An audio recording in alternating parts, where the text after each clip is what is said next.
এতক্ষণেই তোমরা হয়তো সকলেই জেনে গেছো যে মৌয়ের বাবা আর আমাদের মধ্যে কিন্তু নেই।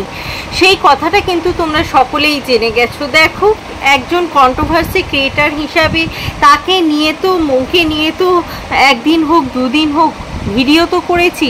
যাই হোক, যে ভিডিওই করি না কেন, যতটাই ভিউজ হোক না কেন, একটা দুটোও তো ভিউজ হয়েছে। তো সেই দানটা তো ধরো মৌয়েরই দান। আজ তার মানে খারাপ সময়ে কেন আমরা তার পাশে থাকবো না? সবচেয়ে বড় কোশ্চেন এটাই। অবশ্যই তার পাশে তো 100 বার থাকবো, 100% থাকবো, সব সময় থাকবো। যে কোনো মৃত্যুই কিন্তু আমাদের জন্য দুঃখদায়ক হয়, যন্ত্রণার হয়, কষ্টের হয়। তো এই মৃত্যুটা অবশ্যই এটা কখনোই যে একটা গুড ওয়েতে আমি বলবো যে ঠিক, একদমই না। যে চলে যায় সে শুধু চলে যায় না, তার পুরো পরিবারটাই কিন্তু দুঃখ কষ্টের মধ্যে ফেলে দিয়ে চলে যায়। এবার যে চলে যাচ্ছে তার কি নিজস্ব কোনো হাত আছে যে না ভাই এখন যাব না, পরে যাব? তা কিন্তু না। ঈশ্বর এখানে যতদিন যাকে আমাদেরকে এখানে যতদিন এখানে লিখে রেখেছে যে এখানে ইহজগতে এসে আমরা যতদিন এই সমস্ত কাজকর্ম করব, ততদিনই কিন্তু আমরা কাজকর্ম করব।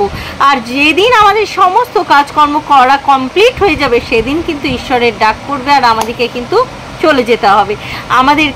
আমরা কিন্তু আর ইহজগতে থাকতে পারবো না। তো সেখান থেকে মৌয়ের বাবাও কিন্তু তার শেষ নিঃশ্বাস ত্যাগ করেছে আজকে সকালবেলাতেই। হয়তো মৌ সেই খবরটি জানতে পেরেছে। তার গতকাল রাতে লাইভেও সে কিন্তু খুব সুন্দর লাইভ করছিল। তার কাছে কিন্তু কোনো খবরাখবরই ছিল না। তার কাছে যদি কোনো খবরাখবর থাকতো তাহলে আশা করি মৌ কিছু না কিছু আপডেট করতো, অন্ততপক্ষে লাইভ তো করতেই পারতো না। সে যখনই শুনেছে তখনই কিন্তু তারপরেই কিন্তু তোমাদেরকে আপডেট দিয়ে দিয়েছে এবং জানিয়ে দিয়েছে যে তার বাবা কিন্তু আর নেই। সত্যি এটা কিন্তু খুবই দুঃখের, খুবই কষ্টের, খুবই যন্ত্রণার একটা বিষয়। তো মৌ, চিন্তা করো না, তোমার বোনু হিসাবে আমি অবশ্যই তোমার পাশে সব সময় ছিলাম, আছি, থাকবো। কারণ আর যাই হোক না কেন মৌ, একটা কথা জেনে রাখবে, মা বাবা হয় পিলারের মতন। সেখানে দাঁড়িয়ে তোমার একটি পিলার নষ্ট হয়ে গেল, চলে গেল, তাতে তুমি আঘাত পেও না। তার সেই জায়গায় কাঁদ দেওয়ার মতন আমাদের মতন অনেক বোনু পেয়ে যাবে, অনেক আন্টিদেরকে পেয়ে যাবে যারা কিনা তোমার এই অসময়ে তোমাকে সাথ দেবে বা সঙ্গ দেবে। আশা করি ভিউয়ার্স তোমরা সকলে এই মৌয়ের পাশে সকলে থাকো। কারণ মৌকে কিন্তু এই সময় কাটা ছেঁড়া হচ্ছিল চারিদিক থেকে। তার নিজের জনেরা তাকে কিন্তু কাটছিল, ছিঁড়ছিল, নষ্ট করছিল এই সময়। আর এই সময় তার মাথার ওপর থেকে তার বাবার হাতটি কিন্তু চলে গেল। সেটা যাই হোক না কেন, সত্যি খুব কষ্ট।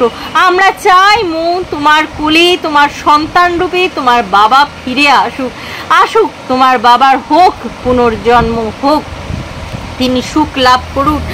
তোমার কোলে এসে তোমার সন্তান তিনি লালিত পালিত হয়ে বড় হয়ে উঠুক। তুমি যে কষ্টটি পেয়েছো বাবার কাছ থেকে এত বছর বিয়ের পর দূরে থেকে, এই দূর মানে দেশের মধ্যে তো নয়, বিদেশের মধ্যে দূরত্ব। তুমি আছো বিদেশে, মানে তুমি আছো আমাদের ভারতে, তোমার বাবা মা রয়েছে বিদেশে। সুতরাং তোমার মা বাবার কাছেও কিন্তু তুমি বিদেশেই রয়েছো। তা বিদেশে যখন তুমি রয়েছো সেদিক থেকে একটাই কথা বলবো যে মা বাবাকে ছেড়ে থাকার যে কষ্ট, সেই কষ্টটা আমরা বুঝি।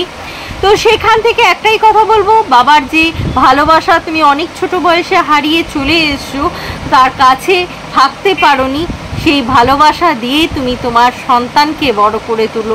সেই সন্তানের মধ্যে দিয়েই তোমার ভালোবাসার মানুষ, তোমার পিতা যেন তোমার কোল জুড়ে ফিরে আসে। সেই যে আক্ষেপ, সেই আক্ষেপ তোমার মধ্যে যেন আর না থাকে। ভালো হোক, সুস্থ থাকো, সুন্দর জীবন একটা লিড করো, এটা সবসময় ভগবানের কাছে প্রার্থনা করি। মানুষ দেশে থেকেও তো কাছাকাছি যেতে পারে না, আর তুমি তো রয়েছো বিদেশে।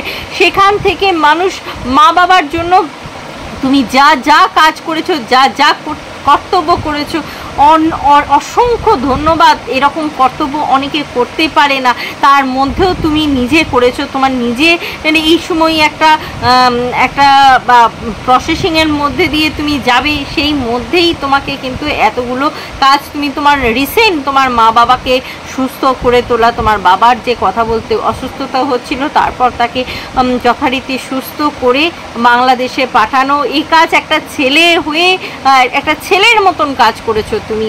মেয়ে তো বলবো না, একটি ছেলের মতন তুমি কাজ করেছো। এই কাজ তোমার পূর্ণরূপে তোমার কাছে তোলা থাকলো।